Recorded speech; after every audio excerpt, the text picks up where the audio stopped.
Hello everyone, welcome to my YouTube channel. इस video में हम बात करेंगे एचपीपीएससी पीजीटी हिंदी के पेपर की, जो कि कंडक्ट किया गया है 7 अप्रैल 2024 को। ये जो एग्जाम है पेपर वन आपका जो है वो मॉर्निंग शिफ्ट में होगा और उसके बाद जो है वो पेपर टू होता है। पेपर वन जो है वो कंडक्ट कर लिया गया है हिंदी का। HPPSC PGT paper one Hindi का हम डिस्कस करने वाले हैं। इस वीडियो में हम जीके का पार्ट डिस्कस करेंगे। इससे पहले मैंने इंग्लिश और हिंदी वाला जो पार्ट था वो ऑलरेडी जो है उसके लिए वीडियो अपलोड कर दिया है। जो भी प्रोबेबल आंसर है वो मैंने उसमें बताया है। इस वीडियो में भी हम प्रोबेबिलिटी देखेंगे कि ये वाले क्वेश्चन का आंसर जो है ये हो सकता है।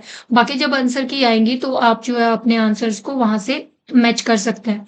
अभी जो है ये पूरी वीडियो जो है उनके लिए हेल्पफुल रहेगी जो फर्दर जो है वो पीजीटी के एग्जाम देने वाले हैं। जैसे कि 11 को फिजिक्स का एग्जाम है, उसके बाद बाकी जिनके भी एग्जाम रहेंगे पीजीटी के, वो इस वीडियो को देख सकते हैं। उनको हेल्प मिलेगी कि किस तरह के क्वेश्चन जो है वो पूछे जा रहे हैं, किस तरह का लेवल या किस तरह का पैटर्न जो है वो रखा गया है। हो सकता है वो चेंज भी हो, लेकिन मोस्ट प्रोबेबली इसी तरह का जो है क्वेश्चंस और लेवल जो है वो रखा जाएगा।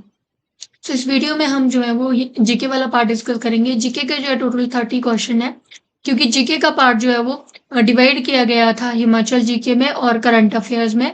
उसमें से जो है 15 क्वेश्चन हिमाचल जीके के, 15 क्वेश्चन जो है वो करंट अफेयर के, और टोटल जो है वो 30 क्वेश्चन 60 मार्क्स के बनते हैं। बाकी 40 मार्क्स का आपका हिंदी और इंग्लिश का पार्ट रहता है, जो मैंने ऑलरेडी डिस्कस किया। आप ये वीडियो देख सकते हो जिन्होंने भी एग्जाम दिया है और फर्दर जो भी एग्जाम देने वाले हैं। फर्स्ट क्वेश्चन जो है यहाँ पे स्टेटमेंट बेस्ड क्वेश्चन पूछा गया था। The prime minister India tech it vision aims at making India the fastest growing innovation economy in the world. Second statement, the global partnership on artificial intelligence summit 2023 was hosted in Delhi. आपने इनसे देखना है कि कौन सी statement जो है वो correct है। इनमें से स्टेटमेंट वन जो है वो करेक्ट है और स्टेटमेंट टू जो है वो इनकरेक्ट है। Then next question is, which one of the policies has not been यहाँ पे पूछा गया है, not been initiated by the NDA government headed by Prime Minister Narendra Modi. किसको जो है वो इनिशिएट नहीं किया गया एनडीए गवर्नमेंट द्वारा। स्टार्टअप इंडिया जो है वो इन्हीं का है, प्राइम मिनिस्टर नरेंद्र मोदी द्वारा ही यहाँ पे इनिशिएट किया गया है। अटल इनोवेशन मिशन भी एनडीए गवर्नमेंट का है, setting up of national innovation council भी। लेकिन आरकेवाई रफ्तार जो है ये जो है वो that have been not initiated by the NDA government. इसका जो है डी ऑप्शन आपका करेक्ट होगा।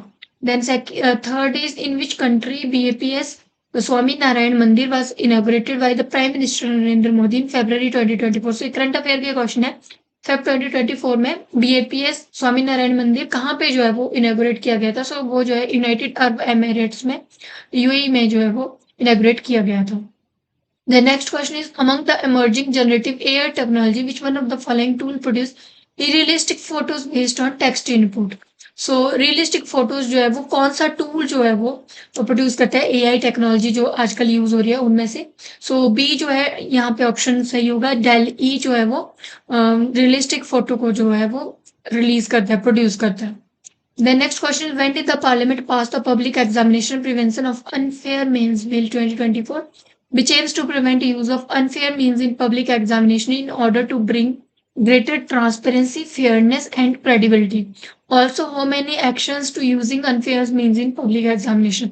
आपसे एक्शन पूछे गए हैं और कब जो है इसको इम्प्लीमेंट किया गया इस बिल को, ये भी यहाँ पे पूछा गया। इसका आंसर जो है सी होगा, February 6, 2024, 15 actions. The next is, ये एचपीजीके का क्वेश्चन है, which of the following river does not pass through Himachal Pradesh. तो हिमाचल में झेलम नदी जो है वो नहीं बहती है। 6 का ये ऑप्शन हो जाएगा। Then 7 question is, the Nati dance was listed in the Guinness book of world record as the largest folk dance in the world. And second statement यहाँ पे दी गई है, the Kullu Nati dance performs on Dussehra and depicts the stories related to life of the lord Krishna and his Ras Lila with gopis.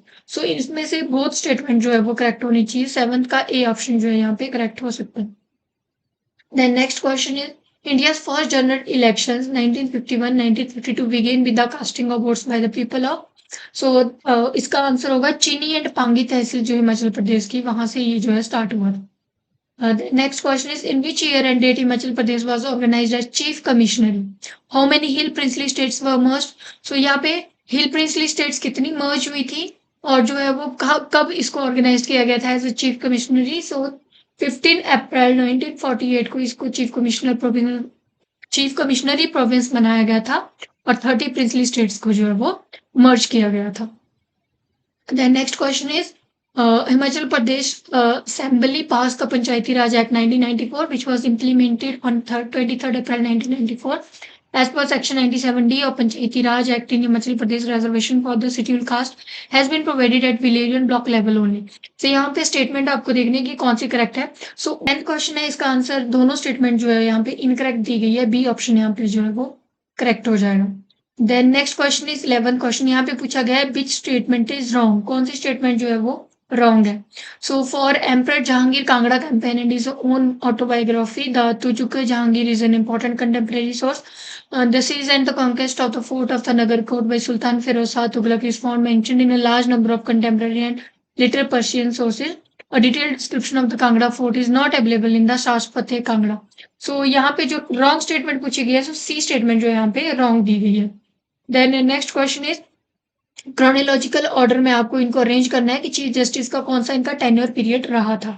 सो देखो यहाँ पे आपने बताना है जस्टिस वी के मल्होत्रा. जस्टिस वी के मल्होत्रा का कौन सा जो है वो टेन्योर पीरियड यहाँ पे था. सो इनका टेन्योर पीरियड 1991 टू 1991 था. सो इसका जो है ए का हमारे पास हो जाएगा second option. Then justice Mrs Leela Seth जो थे इनका 1991 to 1992 6 8 1991 to 1910 1992. Then justice Bhawani Singh का हो जाएगा 2010 1992 टू 26 1993. एंड जस्टिस एस के सेठ का लास्ट वाला ऑप्शन हो जाएगा. सो इसमें अगर आप मैच करोगे तो ए वाला ऑप्शन जो है वो करेक्ट हो जाएगा. 12th का आंसर हो जाएगा ए. देन नेक्स्ट आपके पास क्वेश्चन आता है what is the percentage of flora species which are endemic to Himachal and characteristics of the western Himalayan flora. So flora species जो एंडेमिक है हिमाचल की उसकी परसेंटेज आपने यहाँ पे बतानी है. सो 95% जो है वो एंडेमिक है वेस्टर्न हिमालयन फ्लोरा जो भी है. So then next is from a seismic point of view, Himachal Pradesh is considered to be very sensitive and as per the seismic zoning map of India contained in IS 1893-1904 fourth revision Himachal कौन से zone में आता है seismic point of zone से, ये आपको यहाँ पे बताना था. सो यहाँ पे हमारे पास 14 का जो ए आंसर आ जाएगा. जोन 5 और 4th में जो है वो हिमाचल प्रदेश को डाला गया. कुछ डिस्ट्रिक्ट्स को 4 जोन में और कुछ को 5 जोन में जो है वो डाला गया है. The next question is During 1952-1956, the Himachal Pradesh Legislative Assembly, as many as 55 legislative measures, assures measures covering a wide variety of progressive law, which was the less progressive law aiming at socio-economic development inter alia. So आपने यहाँ पे answer बताना था. इसका answer होगा the Himachal Pradesh abolition of big landed estate and land reform act 1953 वाला जो है this is the less progressive law aiming at socio economic development था. सो इसका आंसर ए हो जाएगा. Then next question is choose the incorrect statement. Again यहाँ पे इनकरेक्ट स्टेटमेंट चूज करने को बोली गई है. So the mountain of Kailash and खासकर अपोजिट चिन्नी विलेज है वह second character. Kailash is believe to be people by the souls of the dead and खासकर to be a word of Shiva. So ये सही स्टेटमेंट है. Next is Shrikhand in the Pandravasi Pargana has a gold image of Shiva on its summit to which devotion is paid by burning a cup of church in front of it. यहाँ पे incorrect पूछा गया था. So B statement यहाँ पे incorrect होगी.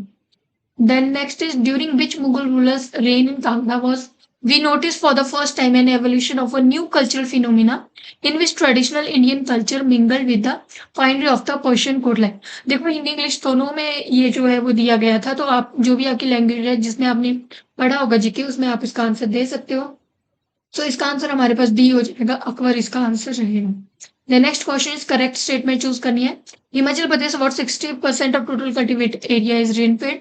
Sirmaur district receive the highest rainfall followed by Chamba Kangra and Mandi. So आपको ध्यान होगा कि हिमाचल प्रदेश में सबसे ज्यादा जो रेनफॉल है वो धर्मशाला में होता है. सो इसमें यहाँ पे पूछा गया है कि कौन सा सही है. सो दोनों ही स्टेटमेंट जो है वो इनकरेक्ट है. बोथ 1 एंड 2 जो है वो इनकरेक्ट रहेंगे. Then next question is arrange the following district in ascending order terms of their contribution in food production. कौन सी ज्यादा फूड प्रोडक्शन करती है. So, सबसे ज्यादा जो है वो किन्नौर फूड प्रोडक्शन करती है. देन मंडी, देन उसके बाद कुल्लू एंड देन शिमला. सो सी जो है इसका आंसर हो जाएगा. 19 का सी रहेगा. The next is according to periodic labor force survey 21-22 the unemployed rate in Himachal Pradesh. So 21-22 का जो सर्वे किया गया था उसमें अनएम्प्लॉयड रेट कितना था हिमाचल प्रदेश में.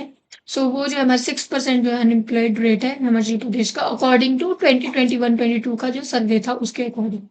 देन हमने हिंदी इंग्लिश के पार्ट ऑलरेडी डिस्कस किए हुए हैं। अब हम बात करते हैं next, which of the following organisation estimates national income in India. इनमें से कौन सी ऑर्गेनाइजेशन जो है वो नेशनल इनकम इन इंडिया को एस्टिमेट करती है? सो इसका आंसर रहेगा सेंट्रल स्टैटिस्टिकल ऑर्गेनाइजेशन। देन इसमें लिस्ट को मैच करना है 5 ईयर प्लान की थीम और ऑब्जेक्टिव क्या था उन प्लान्स का। सो 9th प्लान का जो करेक्ट रहेगा वो रहेगा third correct, historical inequality and growth. 10th plan का रहेगा high GDP growth with poverty reduction. 11th plan का रहेगा इंक्लूसिव ग्रोथ। 12th प्लान का रहेगा faster sustainable and more inclusive growth. So इसका आंसर हमारे पास हो जाएगा ए का थर्ड, बी का फर्स्ट, सी का फोर्थ और डी का सेकंड। ए ऑप्शन जो है वो 42 का सही होगा। देन नेक्स्ट हमारे पास क्वेश्चन है 46, the belt and road initiative project is often described as 21st century silk road made up of belt of overland corridor and maritime road of shipping lanes. China's maritime silk road also pushes its strategic advantage at sea. So statement कौन C correct है? इनमें से दोनों statement जो है वो सही है। Then next, which one of the following not true about India's federal polity? कौन सी स्टेटमेंट सही नहीं है? तो इनमें से first statement there is existence of 2 levels of government जो है वो सही नहीं है। अगेन स्टेटमेंट बेस्ड क्वेश्चन है, the Lahore session of the Congress declaring Purna Swaraj to be the Congress. यहाँ पे 1927 से रिलेटेड स्टेटमेंट यहाँ पे दी गई है। Then next statement is civil disobedience movement was started in 1922 was Dandi march. तो इसमें इनकरेक्ट कौन सी है? so, दोनों स्टेटमेंट जो है वो इनकरेक्ट है। इसमें 42 का बी रहेगा। 49 है, the permanent settlement was introduced by. Permanent settlement को किसने इंट्रोड्यूस किया था? So that one was introduced by lord Cornwallis in Bengal and Bihar in 1793। So इसका आंसर जो है ए हो जाएगा। देन 50 क्वेश्चन है, Claudia Golden receive Nobel memorial prize in economic science to work on.